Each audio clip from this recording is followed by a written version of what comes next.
Oke, Assalamualaikum warahmatullahi wabarakatuh. Pada kesempatan kali ini, izinkan kelompok kami ingin mempresentasikan hasil praktikum sebelumnya, yaitu penggunaan osiloskop dengan dosen pengampu yaitu Bapak Yusrizal Afif, STMT. Adapun anggota kelompok kami yaitu yang pertama Andini Dwi Kartika Prameswari dengan NIM 001, yang kedua Lendi Saputro Aji dengan NIM 023, yang ketiga Bareno Fawas Rahmadani dengan NIM 044, yang keempat, saya sendiri Rizky Agung Perdana dengan NIM 081. Adapun tujuan praktikum kali ini yaitu yang pertama, mengetahui prinsip kerja osiloskop, fungsi, tata cara kalibrasi, dan batas operasinya. Yang kedua, menggunakan osiloskop untuk mengetahui bentuk gelombang dari suatu sinyal tegangan, serta mengukur amplitudo, frekuensi, dan beda fase sinyal tersebut. Baik, untuk dasar teorinya yaitu, osiloskop adalah alat ukur besaran listrik yang dapat memetakan sinyal listrik. Secara umum, osiloskop berfungsi untuk menganalisis tingkah laku besaran yang berubah-ubah terhadap waktu yang ditampilkan pada layar, serta melihat bentuk sinyal yang sedang diamati. Dengan osiloskop, kita dapat mengetahui besarnya nilai frekuensi, periode, dan tegangan dari sinyal. Dengan sedikit pengaturan, kita juga dapat mengetahui beda fase antara dua buah sinyal. Baik, untuk prosedur percobaan akan dilanjutkan oleh Mas Denny. Kepada Mas Denny, dipersilakan. Ya, selanjutnya kita akan masuk ke prosedur percobaan untuk mengukur tegangan listrik bolak-balik atau AC. Nah, untuk langkah-langkah yang pertama adalah buatlah rangkaian pengukuran seperti gambar berikut. Langkah yang kedua yaitu ubah nilai frekuensi ke level 25 Hz, 50 Hz, 100 Hz, dan 250 Hz. Untuk langkah yang terakhir, catat nilai yang terukur pada data percobaan.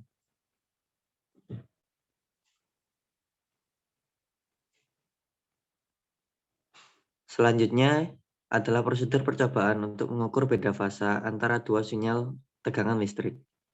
Langkah-langkah yang pertama yaitu buatlah rangkaian pengukuran seperti gambar berikut ini. Langkah yang kedua, ubah komponen induktor jadi kapasitor. Langkah selanjutnya adalah catat nilai yang terukur pada data percobaan. Selanjutnya adalah alat percobaan yang akan kita gunakan untuk percobaan kali ini. Alat percobaan yang pertama adalah Digital Storage Oscilloscope DSO BK2542-2542B. Untuk yang kedua, Arbitrary Function Generator BK4086 AWG. Yang ketiga, Digital Multimeter BK2709B. Untuk alat yang keempat, breadboard plus komponen, lalu ditambah percobaan P5 dan kabel. Untuk alat-alat yang kelima, ada datasheet peralatan.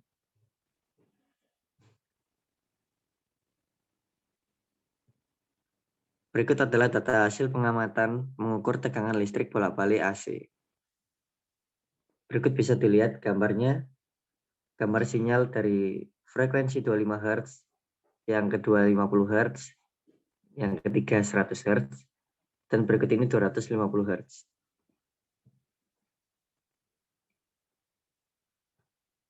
Berikut adalah data hasil pengamatan pengukuran beda fasa antar dua fungsi sinyal tegangan listrik. Berikut adalah hasil simulasi induktor dari channel 1 dan tegangan 100 volt. Berikut adalah gambar sinyalnya. Dan berikut adalah gambar sinyal yang kedua dari channel kedua.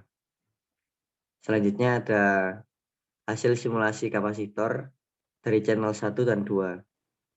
Bisa dilihat pada gambar berikut.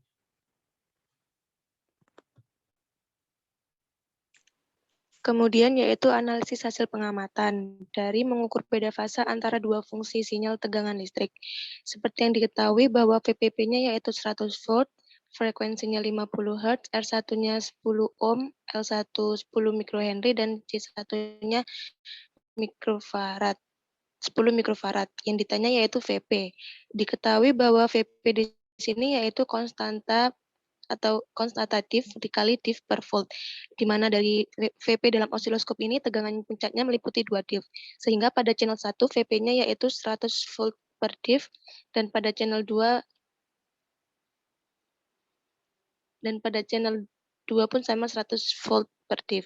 Kemudian untuk yang kapasitor, masih sama diketahui VPP-nya yaitu 100 volt, frekuensi 50, R1 10 ohm, L1 10 mikrohenry, dan C1 10 mikrofarad.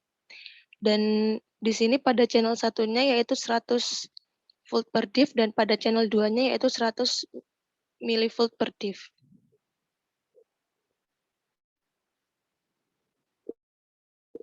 Kemudian ada tugas modul yang pertama, yaitu menjelaskan hasil analisis Anda terkait data percobaan yang diperoleh.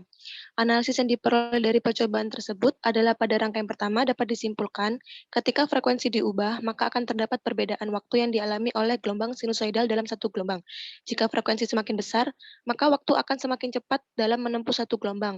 Untuk rangkaian yang kedua, ketika kita menggunakan kapasitor dan induktor, maka hasilnya pun akan berbeda. Untuk penggunaan induktor, hasil tegangannya dapat dinyatakan sama, namun untuk kapasitor, hasil yang diciptakan akan berbeda.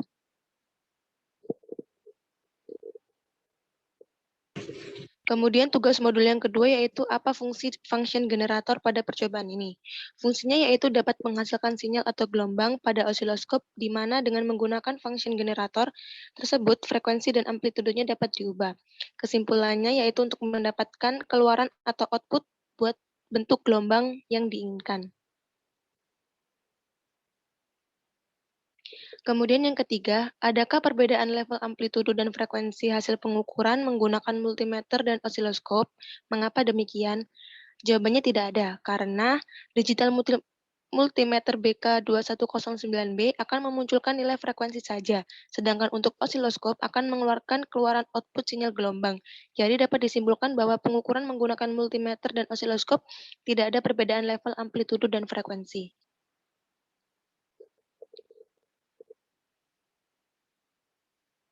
Kemudian yang keempat, jelaskan hasil analisis tentang pengaruh perubahan frekuensi pada level amplitudo dan frekuensi sinyal, baik pada pengukuran menggunakan multimeter ataupun osiloskop. Dari percobaan tersebut, untuk nilai amplitudonya tidak berpengaruh, dalam artian ketika frekuensi diubah-ubah, maka nilai dari amplitudonya akan tetap, tidak ada perubahan. Namun, ketika nilai frekuensi diubah, yang berubah adalah nilai dari frekuensi sinyal. Hal ini dapat dilihat dari periode yang semakin besar nilai frekuensinya, maka nilai periodenya akan semakin kecil. Kemudian yang kelima, jelaskan hasil analisis tentang pengaruh perubahan sinyal tegangan pada percobaan kedua saat komponen diubah menjadi kapasitor. Terdapat perbedaan dengan adanya perubahan komponen dari induktor ke kapasitor, yaitu ketika percobaan menggunakan induktor, maka hasil antara channel 1 dan channel 2 pun akan sama. Tetapi pada percobaan kedua menggunakan kapasitor, terdapat perbedaan channel 1 dan 2, yaitu pada channel 2 lebih kecil daripada channel 1. Untuk sinyal tegangan sendiri dapat dilihat dari gelombang, yaitu bahwa pada channel 1 lebih tinggi daripada channel 2.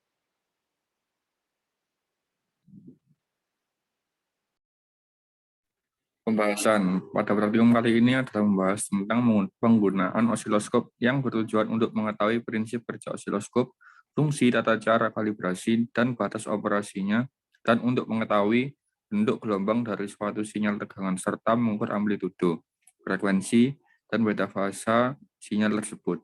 Percobaan ini menggunakan PSIM. Pada percobaan ini menggunakan dua metode, yaitu mengukur tegangan listrik bolak-balik dan mengukur beta fase antara dua fungsi sinyal tegangan listrik. Next.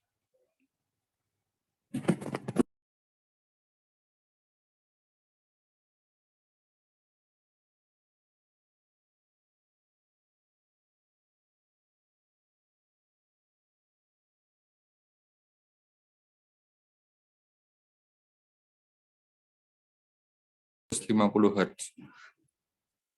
Dari data tersebut, kita dapat mengetahui bagaimana bentuk gelombang sinyalnya. Sedangkan untuk metode yang kedua, yakni mengukur beta fase antara dua fungsi sinyal tegangan listrik, di mana pada rangkaian di metode kedua diketahui nilai VPP, frekuensi R1, L1, dan C1 yang masing-masing sebesar 100 volt, 50 Hz, 10 ohm, 10 mH, dan 10 mH. Pada rangkaian kedua ini menggunakan dua komponen, yaitu induktor dan kapasitor, di mana masing-masing menggunakan dua channel. Pada rangkaian kedua ini, kita diminta untuk menghitung tegangan secara manual pada masing-masing channel. Seperti pada umumnya, rumus VP sama dengan konstanta div dikali div per volt, di mana VP pada osiloskop mempunyai tegangan puncak sebesar 2 div, sehingga rumus VP menjadi 2 div dikali div per volt. Dari data percobaan kedua tersebut, itu pula dapat diketahui bagaimana gambar sinyalnya. Next. Kesimpulannya, fungsi kerja dari osiloskop ada banyak, salah satunya yang berkaitan dengan praktikum kali ini adalah untuk mengukur tegangan AC/DC.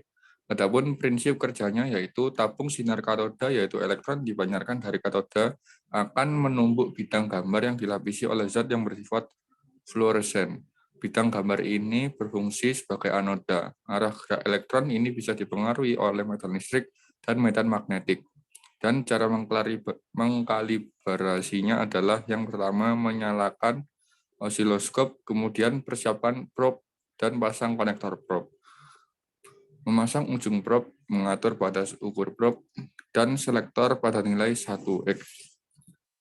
Mengatur knop volt per div, mengatur knop time per div, dan osiloskop siap digunakan. Next. Ya, ini hasil percobaannya mengukur tegangan listrik bolak-balik AC. Selanjutnya. Dan ini hasil simulasinya, gambar sinyalnya untuk channel 1. Tegangan yang dihitung secara manual didapat 100 volt per div. Lalu untuk channel 2-nya juga sama, 100 volt per div. Selanjutnya. Berikut lampirannya untuk rangkaian 1 dan rangkaian 2. Dan ini daftar pustaka yang digunakan untuk menyelesaikan praktikum kali ini. Ya, sekian presentasi dari kelompok kami. Wassalamualaikum warahmatullahi wabarakatuh.